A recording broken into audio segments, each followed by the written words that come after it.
washing on the Siegfried line. And this is him coming face to face with the sergeant after getting through his medical, lying about his age, saying he was 19. And this is how it went. This is the sergeant speaking.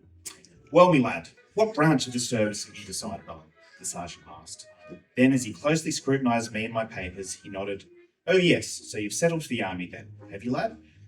He looked me over cautiously, with head tilted slightly to one side. I got the feeling that he may have been trying to visualise me standing there, rigged out in full marching order. He paused for a few moments. Very well then, there's just one thing before I get to you to sign. What's your present occupation? Toolmaking, I told him. I'm an apprentice toolmaker with Webley and Scott. He seemed to welcome my reply. He didn't actually smile, but I thought I may have detected relief on his face. Oh dear, he said, that's a reserved occupation. Surely you're aware of that? Look, I'm very sorry, lad, but we aren't allowed to enrol a person who's in a reserved occupation. I quickly recovered from the unexpected shock he had cast on me and explained that I had plans to join friends in the Dorsetshire Regiment, and then perhaps he could make just one exception. You know, Webley and Scott, I told him, it's generally acknowledged that it takes about 15 years before anyone could seriously consider themselves to be an accomplished toolmaker. And without trying to appear too melodramatic, as you well know, we've been led to believe that the destiny of this country may well be decided in the next 15 weeks. He looked me squarely in the face. Look, lad, had you arrived before telling me that, if you were a window cleaner or something, I might have had you in. Okay, I'm a window cleaner, I said. Oh no, I can't accept that now. You've already stated otherwise. Look, I'm sorry, but I'm afraid I'm going to have to ask you to move on. You're holding up the queue.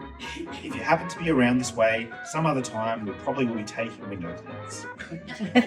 This roundabout way of proceeding seemed a bit stupid to me at the time. But the following day, when I arrived back at the recruitment depot, it took little more than 50 minutes for me to get the 4 and 6pence that eluded me less than 24 hours earlier. The sergeant looked at me as though he'd never seen me before. He put me to much the same questions that he'd done on my first visit. For all I know, he may have already filled out window cleaner down on the papers when he saw me approach the desk. And he certainly didn't harp too long on the subject of my contrived occupation. At the end of the proceedings, and after telling me what a fine regiment the Dorsetshire was, he wished me good luck before turning to greet the next recruit. So that gives you a bit of insight. I mean, for him, war was an adventure.